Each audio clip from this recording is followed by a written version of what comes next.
Isang Grand Libina, papalitan natin ng gas floater mga sir. Yan, dyan sa ilalim ng upuan, tinanggal natin yan. Yan, ito yung ano niya, yung pinakang bintana niya para ma-access natin yung fuel pump assembly. May labas natin. So medyo masikip lang yan, pero yan lang naman, pero lusot din yung pump assembly.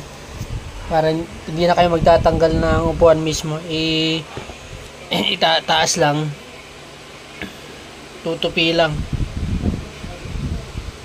Nakalak lang naman yan, na-adjust. So yan, i-ano lang natin yan, i-align lang yan para matanggal, kasi iniikot naman yung lock nyan yan yung fuel pump assembly nya. Tatanggalin natin yan. Gagamitan natin ng special tools, remover talaga ng takip nya.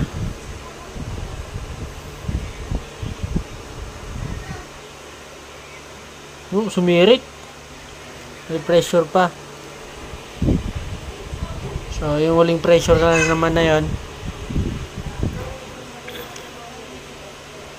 yan, tatanggalin natin.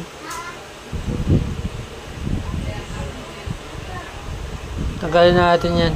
Gamitan natin na special tools yan mga sir. Yung problema pala kasi nito, kahit full tank na, nakakalahati pa rin yung ano nya, yung gas.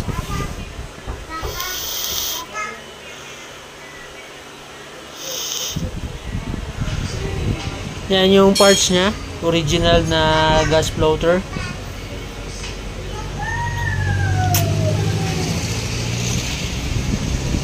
Original yan, papalitan natin. Yan mga sir, original parts nya. Gas floater from Nissan. Yan. Yan mga sir.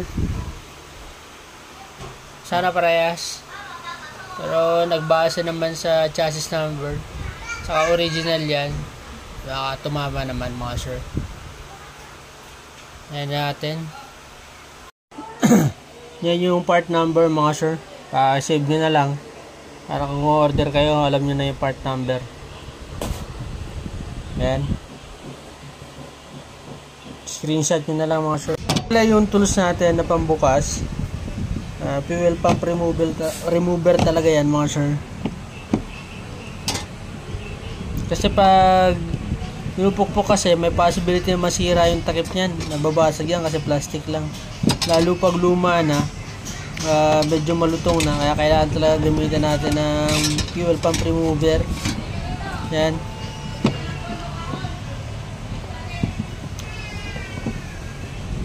Dahan-dahanin lang natin para hindi mabungi, kaya di masira yung takip mga sir. Yan. Tapos labas natin yan. Yan na yung ano nya. Wala naman ng guide. Tinandaan ko na lang kung saan nakaposisyon o saan nakatapat yung mga socket, pati yung hose.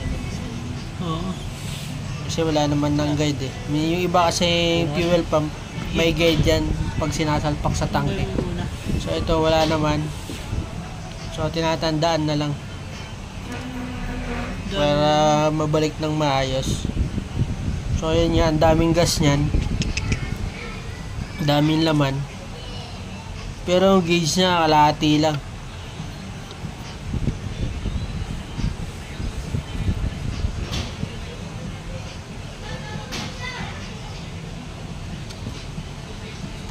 Yan, dandaanin lang natin kasi medyo masigip. Yan ang mga sir, yung fuel pump assembly niya. Yung floater niya, hindi ko na kasi napakita, pero mabilis lang kinabit kasi ni-slide lang naman yan. Yan, i-slide nyo lang pakanan, tapos tanggal na yan. Unlock na lang yung socket niya, yung sa wire, yung positive negative. Yan yung wire na yan, yung socket niya, yung kulay brown, ini-slide lang. Yan. Yan lang yung pagpalit ng floater. Pag nagpalit kasi ng fuel filter mga sir, assembly yan. Kasi nakapix yung mga hose, hindi yung mahuhugot, napapalit ka lang ng fuel filter. So, yung binibigay ng kasa niyan, fuel pump assembly. Buo na yan. Kapag magpapalit kayo. Nasa yung Nissan Grand Libby na yan. So, kapag nagpalit kayo ng filter, buo na po. Kasama pump, assembly na siya. Kasi hindi napapalitan ng filter lang. Saka pump. So, yan binabalik ko na nga. Sasalpak na natin yan. Kaya dahan-dahan lang kasi may, parang saktong-sakto lang yung pagkapasok niya eh. Kaya kailangan dahan-dahan. Puzzle. Para umalign. Tapos yan, kailangan paghigpit. Kamayin muna yung takip. Para pantay. Sa pagtabingi, hindi rin maigpitan maayos. Saka pwede mabasag pagtabingi yung lapat ng takip. So, inaayos ko lang yung rubber nyan para nakalapat ng husto. Yung pinakang o-ring nya. Yung seal para hindi sumingaw yung gas. Hindi sumingaw yung amoy. Yan. Ayos na namin yan. Yan mga sir.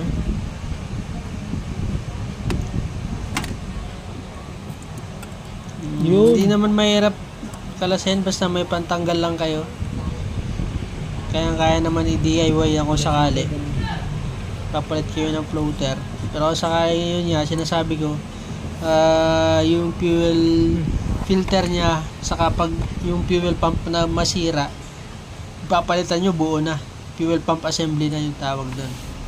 Kasi naka-sealed yung mga hose nya, hindi pwede mahugot. Sealed type. Pero hindi naman pinapalitan basta-basta yan. So,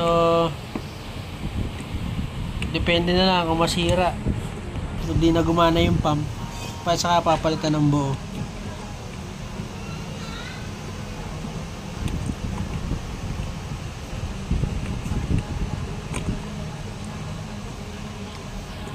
Yan, kinakamay na muna yan para siguradong lapat talaga o pantay yung pagkakalapat ng takip. Para madali na lang higpitan. Mas maganda pag pantay. Hindi mahirap higpitan yan mga sir.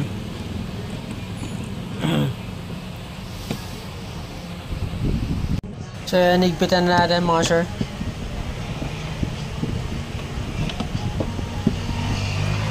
Tandaan na natin. Kasi lapat na rin naman yan. Double check lang natin na paghigpit para siguradong walang singaw, hindi amoy. Kasi pag nagkataon na sumingaw kasi yan, or hindi maganda yung lapat, sisingaw kasi yan, mangangamoy sa loob ng sasakyan yung gasolina nyan. Kaya kailangan maganda yung pagkakalapat mga sir.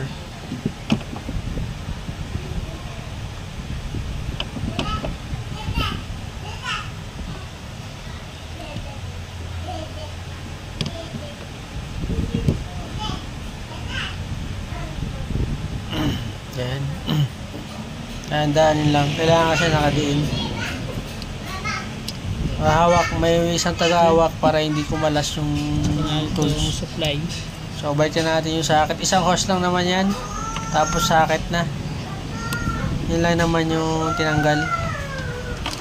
Tapos balikan natin yung takip.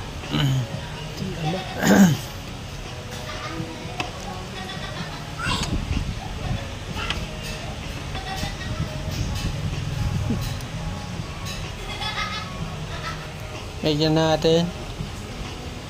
Dahan-dahanin lang natin para sure yung gawa natin. Sana umayos yung gas floater nya. Fuel tank. Sara mo muna dyan. So balikan natin yung takip. Tapos dyan. Yung lock nya. Lagay natin yung lock. Start. Simula yung panda rin.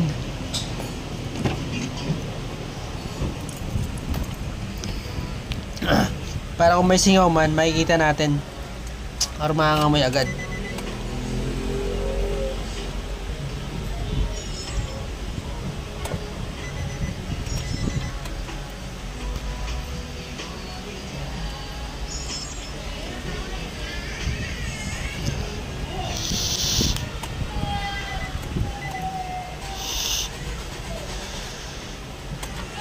Yan.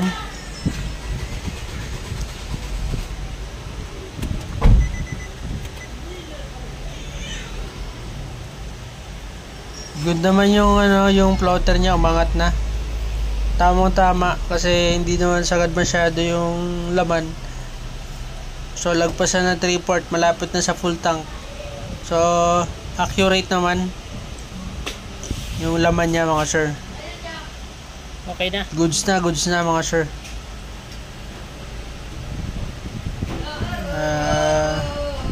Please subscribe my channel at palagi po updated kapag may like yung bagong upload.